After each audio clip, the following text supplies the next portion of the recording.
Hello, Kabadis from the Misplay for Game podcast, and I got a top 8 at the Salford Regional with Armor. Here's a serial Omni. It's in, real cards. If you want to know what the number is, find out on KenTLXR's channel. I think we did a video where I opened the Omni, and yeah, there's a bunch of other stuff from the event. But anyway, here's like the finalist stuff just to show that I did get, everything that's finalist stamped. So I have proof that I'm not a scrub. The best player on the Misplay for Game podcast. The only reason why they have me on the podcast really is because I'm good at this game, I think. We played Armor Rush, and this is not like Magna Control. This is Armor Rush. And the idea is that I saw shoutouts to people in Huang's Discord before I go into the deck profile.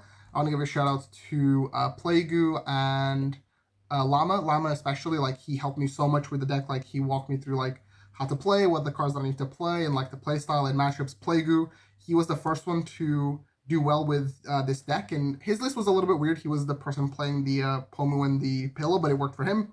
And that's basically like Armor is a deck that you play like your 45 cards, and then you're allowed to play like 5 flex slots or whatever. Just good cards that suit your playstyle. So this is no Magna X. That card is doo-doo. That card is really bad. And the idea is that, it buys you a turn. But if you need to buy a turn, you're probably in a losing position. So just kill people. Now let's actually go into the cards. You're playing a blue deck. You play 1 Buka and you play 4 Wanya because you actually go through your eggs sometimes. You go through all 5. Obviously, this is very good. It lets you do disgusting combos with any Vmon and then going to the Magna and spend, and then your draw egg. Now, for the actual deck profile, we have the Vmon here, but we'll start off with the best free guy, which is 3 Uko. Now, it plays off the idea of, like, Uko and Louis to, speed up your lethal clock, and it's just Uko. The card's fucking broken. Like, I'm not going to elaborate on what Uko does. Now, Armor basically got a couple of cards that let it keep up with today's metagame, and the first one is this Vmon. This card is, like, phenomenal. An unconditional draw 1 when you swing with a dual color is just so good. Keeps your hand nice and healthy even when you don't find the Wanya. And then this effect is just great. It lets you turn all of your 2-cost armor, your 3-cost armors into 2-cost, and your 2-cost into 1-cost, which, you're cheating. And then cheating is good in Digimon, in-game, like, by effects, not actual cheating. Don't cheat at your events, guys. 4 of the jamming Vmon. This allows, it's a Vmon that doesn't necessarily have a draw ESS, so it's good into decks like Mirage, but also jamming again. Same concept with the Bukamon, where you swing and then you unsuspend with the Magna. And the thing that you get to do with this Vmon is that you get to put an armor on top of it, Fire Rocket. If the armor purges, the Vmon is still checking the 2 checks with the jamming, so it comes up a lot. And I would not play any less than that. Now, for consistency, Vmons, we're playing 4 of the BT15 one. Shoutouts to Liam for letting me borrow some of the bling. We're playing also the 1 from the starter deck. The only advantage that the Vmons have as a rookie in Digimon is that the Vmons can search other Vmons. So, even if you don't find an armor, you're still finding fuel for you're finding fuel for your armors. But the main thing is that you also get to find the Uko, which is like super insane. Like you can do some crazy plays, which I'll go over in a little bit. Also, this finds Davis, which is great. Davis is like your main memory engine, and the main way that if you go first and you're against the deck that's not exactly Nume, you don't mind passing 3 because you'll go Davis, play on a Vmon search or whatever, and the deck is just very, very fast. Now, this is the actual reason to play the deck, and that is the Magnamon. This card is insane, and it's the reason why this deck is able to keep up in today's metagame, and the reason why you're allowed to play Armor Rush. Incredibly good security effect, which, Armor already has a ton of good security, but also when Digivolving Effect just comes up against dual color cards, even against, like, today, Chimera. My opponent made a 4-color Chimera, and I stripped it all the way and bounced it, which is crazy. Just, taking source removing, and then, stripping sources bouncing is just, blue doing its good thing. I don't know, like, genuinely, like, I would not play Armor if it wasn't for this card. This card is like the reason to play the deck. Everything else is nice, but this is the reason to play the deck. I didn't get to play against my harder matchups. Well, I say hard, but I think Davis is pretty doable. I didn't get to play against Davis today, but this card also just beats the crap out of Davis, and it's great. Then we play, obviously, 4 copies of the best, in my opinion, the best Armor. I've always liked BTA Magna. You get to do so many fun combos. I was on stream and I lost to friend Luke, and he won the event with Levia. But on stream, people got to see like me deliberately purging the Magnamon to go into the next one to stack DP and then clear over the stack. These are just some cute plays that you can do. But unsuspending is where you get a lot of your damage. Now, because we're in a Uko heavy meta, I'm playing 4 copies of Digimon. Now, this card is like super, super good. It trades favorably for board, lets you, establish threats, great armor. Being green lets you play Heavens without meeting color requirement, which is great. And it's an extra color for Heavens. Super efficient with the promo. It costs 1. It's just good on Digimon. In Armor Rush, this card always shines because it lets you take favorable trades. And finally, this was my fun card for the event. This card won me more games than it should have. I tested it in the beginning of the format. It was great. Then I took it out because people told me to. And then last minute, I was like, I'm going to play because I like it. And play the cards that you like, because if they tested well for you, Digimon is so anecdotal that, if you're playing a card and you're, playing a certain playstyle, it's because you're playing with that card in mind. And this was one of the cards that I just really enjoyed. It sucks that you can't search it, but whatever. Like, the card is so good turn 1 against like any aggressive deck, because you're not only DP minusing something, which means that you get to kill a rookie like an Uko or like a Nume, and then you also get to swing face afterwards. So it's great. It's just essentially 2-for-1s, which is amazing. Now, for the aces of the deck, we play 3 Zudo. This card is really good. Zudo, you can use it defensively, and it's something that people will play around, but a lot of the times you use it offensively to remove threats on your own turn. When I say defensively, I'm talking about like Blast Evolving. You can definitely Blast Evolve, and I did do it a few times throughout the event, but slamming Zudo for 4 and clearing things is like so good, because it lets you keep board, and this deck wants to keep board. You want to overwhelm your opponent, and eventually, you just have too much stuff for them to deal with. Also, because you're never evolving into it, hopefully, Death X can't really digivolve it, and they can't really kill it, so it just kind of sits there afterwards. So it's great, it helps. But sometimes, again, like if you block and then the opponent tries to go for like a rush body for game or whatever, you can always Zudo and bounce that rush body back. It's just Zudomon. It's great utility. You know what the card does. I don't need to explain it. I don't need to explain Death X. What do you want me to say? It's like the most inoffensive one-of in the whole game. Metagames of the card is good. Like, you should just play it. It sucks for the people that can't afford it, or like the people that don't want to buy it. But I'm trying to do as best as I can, and I pulled this one, so I'm using this one.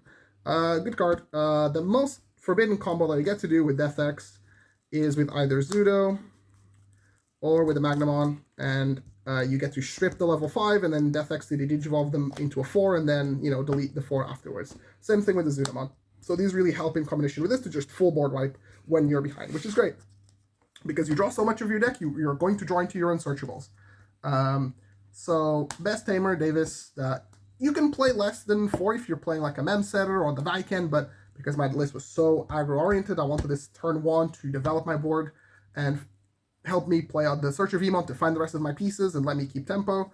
Memory gain is great. It stacks incredibly well. Like, if you have 2 Davises, it's difficult for the opponent to pass you 1 because you go to 3, so 2 effectively act as 1 Mem Setter. But the more memory they pass, the more this mech gets you. The more memory gets you. Cheap Davis, plays bodies, good against Mirage, for example, to empty out your hand, and also turns on your inheritance that ask for a blue tamer. Now, I'm playing 3 Louis instead of 2 in the 3 Uko, so I went for a 3-3 split. Louis is super, super good with exactly this Vmon. Like, these create like a very good sort of like efficient engine, because you get to promote out this Vmon on an off turn supposedly, and then this has the cost reduction. And against Numemon, you get to do the forbidden 3-card combo, and this came up, and this is something that you should be aware against that matchup. And it's one of these. Oh, sorry, I already have that one.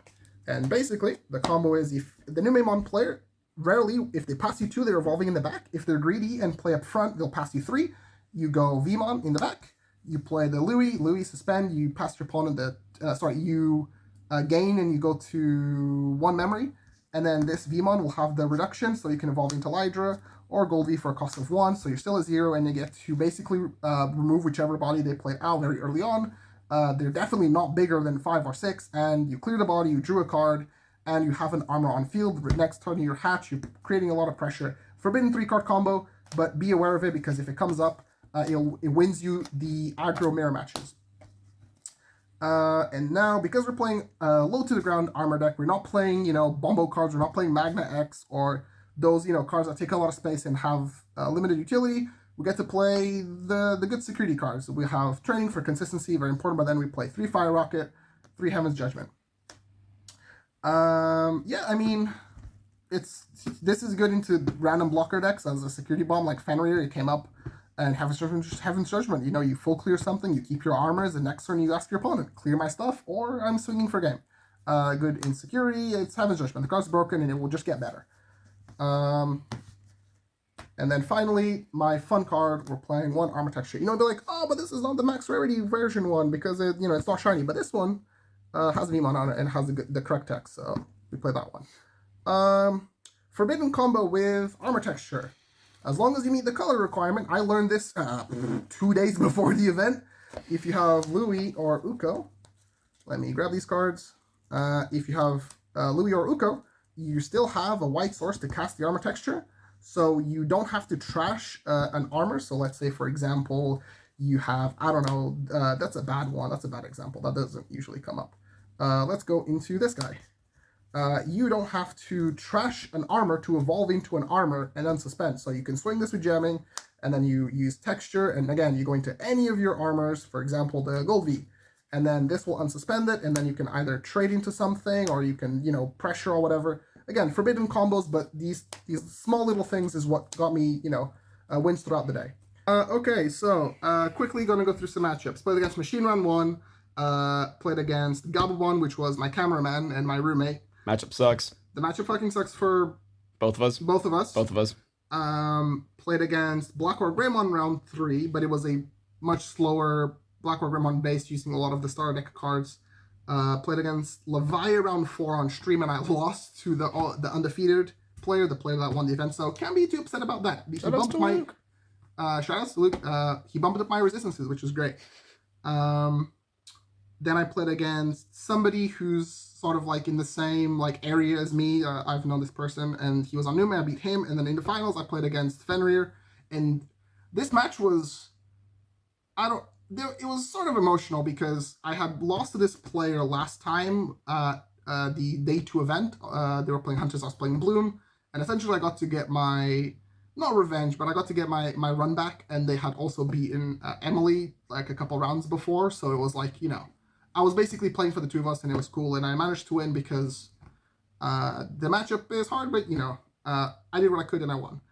Did I do shoutouts? I'll do the rest of the shoutouts that I didn't do. I talked about individual players. Shoutouts to my roommate, my girlfriend. We play tested all the time. Shoutouts to my coworker / dad. One person or 2 people. Shoutouts to my coworker / dad, Terry. It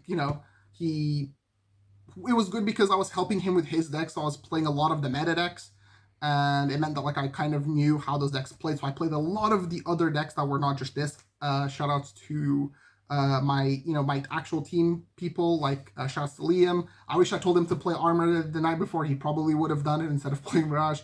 Shoutouts to Tom. He ran 20, 30 Deva games as Armor. It sucks for him, but we played. Shoutouts to Andrew. Andrew is the voice in the back of your mind to tell you to play Fire Rocket, go Phase. Shout outs to who else? People that travel to Johnny Staff Derek. Also, aren't those Lydramon Staffs? Yeah, I got the Lydramons from Saf. Shout outs to Belfi. Shout outs to the Jamies. Jamies. Oh yeah, shout outs to Jambo and Jamie / Minikill. He made a tweet saying that he was the highest placing content creator. Technically, I am a content creator, and I placed higher than you. It's definitely his content. We're starting Twitter beef now, and I'll drop a diss track on Jamie if I have to. Shoutouts to Tommy Tricks as well. Shoutouts to Luke, the guy that won the event. We always trade Kamen Rider sleeves at the event. That's pretty much it for sure. Editing Kabadis here. Forgot to give a huge shout out to Usman, aka Chaosuchi. He was playing Nume. He didn't top, but he walked me. We played I want to say something stupid 30 Nume games into Nume Armor, and he really helped me play out the matchup.